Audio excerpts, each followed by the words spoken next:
1924, a quiet, unassuming year that marked the birth of one of the most controversial and influential business strategies in modern history. This is the year that General Electric, Philips, and Osram, three of the world's leading light bulb manufacturers, met behind closed doors to conspire against the public interest. Their goal? To limit the lifespan of their products, ensuring an endless cycle of consumption and thus greater profits. This is the story of the light bulb conspiracy, a calculated, planned obsolescence scheme that has shaped our consumer-driven world. At first glance, the meeting of these three companies might seem like an innocent gathering of competitors. However, internal documents and testimonies from former executives reveal something far more sinister.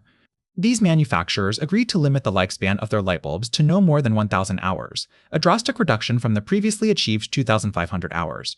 By doing so, they effectively created an artificial demand for replacement products, fueling consumer culture and lining their pockets with exponential revenue streams. The Phoebus cartel, as it came to be known, operated covertly for nearly a decade before being exposed in 1939.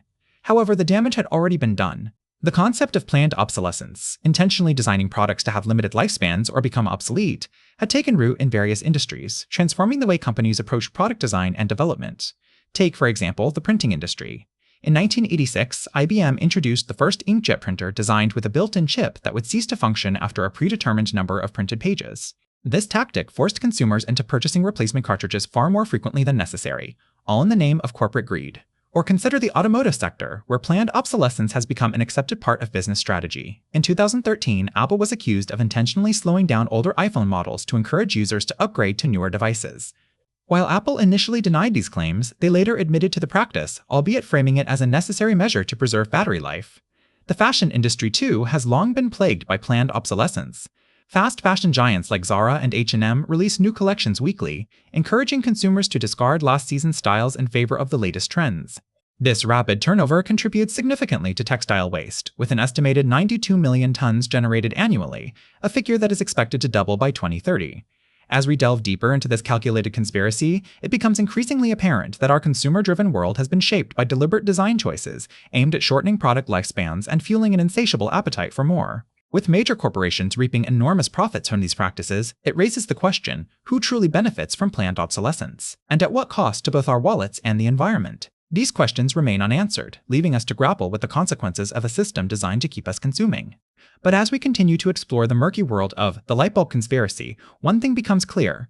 The fight against planned obsolescence is not just a battle for consumer rights, it's a fight for sustainability in an increasingly disposable world. In the early 20th century, as the world was beginning to bask in the glow of electric light, a darker truth was emerging. A cabal of companies, including General Electric and Philips, were conspiring to keep our bulbs from burning too brightly for too long. This is the story of the Lightbulb cartel, an alliance designed to restrict the efficiency of their products and in doing so, control the market and our wallets. The origins of this conspiracy can be traced back to the 1920s when these companies came together under the banner of the Phoebus Corporation, also known as the Phoebus Cartel. Their mission was clear: establish a maximum burning life for incandescent light bulbs at 1,000 hours. This arbitrary limit was enforced through strict quality controls and inspections, ensuring that any bulb exceeding this lifespan would be deemed defective and discarded. But why go to such lengths to suppress innovation? The answer lies in the economic principle of induced obsolescence, intentionally engineering products to have a limited useful life, thereby forcing consumers to purchase replacements more frequently. This strategy not only boosted sales, but also allowed these companies to maintain their market dominance and stifle competitors.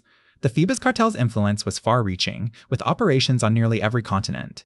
Its members represented a formidable force in the global lighting industry, collectively controlling over 80% of the world's light bulb production. This stranglehold on the market enabled them to dictate prices, output, and even research and development efforts. Despite the cartel's best attempts to bury their scheme beneath layers of bureaucracy and secrecy, evidence of their illicit activities began to surface in the 1930s and 40s. Investigations by several governments, including the United States and Germany, revealed damning correspondence between Phoebus executives discussing production quotas, price fixing, and other anti-competitive practices. The fallout from these revelations was swift and severe. In the US, the Phoebus cartel was disbanded in 1940 after being found in violation of antitrust laws. Its European counterparts faced similar consequences, with many members facing fines and sanctions for their role in the conspiracy. Yet, despite these setbacks, the legacy of the Phoebus cartel lives on. The practice of planned obsolescence continues to permeate modern industries, from electronics to fashion, raising questions about corporate ethics and our responsibility as consumers. As we delve deeper into the light bulb conspiracy, it becomes increasingly clear that this is not just a story about suppressed inventions or classified experiments. It's a cautionary tale about the unintended consequences of unchecked capitalism and greed. So, who was involved in this grand conspiracy? The answer reads like a who's who of the early lighting industry: General Electric, Philips, Osram, and others. Their actions may have been exposed, but their impact on our society remains an open question, one that demands further exploration as we continue to grapple with the challenges of sustainability in a world designed for disposability. The Lightbulb conspiracy: how companies designed products to fail. In the early 20th century, as Edison's incandescent bulb began to illuminate homes and businesses worldwide, a darker side of the lighting industry was emerging. It was an era when planned obsolescence, designing products with built-in failure points to ensure repeat sales, started to take root. The Lightbulb conspiracy, as it came to be known, involved some of the biggest names in the industry, and they didn't act alone. Government agencies played a significant role in enabling this scheme. In the United States, for instance, General Electric lobbied the government to pass the 1924 Nickel-Zinc Oxide Act, which effectively outlawed the more efficient tungsten filament bulbs that were beginning to appear on the market. This law ensured that GE's less efficient but longer-lasting carbon filament bulbs remained the industry standard for decades. Industry groups also played a complicit role. The Phoebus Cartel, an international association of light bulb manufacturers formed in 1924, was perhaps the most notorious example. Members included Philips, Osram, and GE, among others. They agreed to limit the lifespan of bulbs to 1,000 hours, despite knowing that their products were capable of lasting much longer. This conspiracy was so successful that, by 1950, most light bulbs barely exceeded this mark. Even scientists were not immune to involvement in the light bulb conspiracy. In a shocking revelation, internal documents from General Electric revealed that the researchers had developed bulbs lasting over 100,000 hours, yet these designs were never commercialized. Instead, GE continued producing and selling bulbs with artificially shortened lifespans. But perhaps the most concerning aspect of the light bulb conspiracy is how effectively it was suppressed. For decades, consumers remained largely unaware of the deliberate design flaws in their light bulbs. Even today, many remain oblivious to this hidden history. When questioned, industry representatives often dismiss allegations of planned obsolescence as mere conspiracy theories, despite ample evidence to the contrary. The light bulb conspiracy raises serious questions about corporate ethics and accountability. If such behavior was possible and profitable in the lighting industry, what other sectors might be engaging in similar practices? And, more importantly, how can we as consumers make informed choices when companies go to great lengths to hide their true intentions? As we continue our exploration into the world of suppressed inventions and hidden science, these questions become all the more urgent. The light bulb conspiracy may be a historical case, but its implications are far-reaching, resonating deeply with contemporary debates around sustainability and consumer rights. It serves as a stark reminder that sometimes, what lies hidden in the shadows can have profound consequences for us all. Transitioning from the historical context of the light bulb conspiracy, we delve deeper into the shadowy realm of cover-ups and intimidations that have kept this story out of the limelight for so long. In 1924, a groundbreaking lawsuit was filed against General Electric and other light bulb manufacturers by an unlikely plaintiff, a small independent repair shop owner named Martin J. Lauer. He claimed these companies conspired to limit the lifespan of their products through planned obsolescence, thereby creating repeat customers. However, before the case could reach court, it was abruptly dismissed due to lack of evidence. This sudden turn of events sparked widespread suspicion among consumers and activists alike, leading many to question whether there wasn't more to this story than met the eye. Over the years, several whistleblowers have come forward claiming they were silenced or even fired after raising concerns about planned obsolescence within their companies. One such individual, Alex, who previously worked as an engineer for a major tech company, recounts his experiences in a 2015 interview. "I noticed that certain components were deliberately designed to fail after a specific period. When I brought it up with my superiors, I was told to keep quiet or face the consequences." Companies have also been accused of destroying evidence related to planned obsolescence. In 2017, French prosecutors launched an investigation into Apple and Google for aggravated deception following allegations that they had deliberately slowed down older models to force users to upgrade. Both companies denied the claims, but internal documents later revealed that they had indeed implemented software updates that limited battery life on these devices. To shape public opinion, corporations have spent millions on sophisticated public relations campaigns. For instance, in response to criticism over its environmental impact, the fashion industry launched the Sustainable Apparel Coalition in 2011. Critics argue this initiative is merely greenwashing, a way for companies to appear eco-friendly while continuing unsustainable practices behind closed doors. The question remains, why go to such lengths to hide something as seemingly innocuous as product lifespan?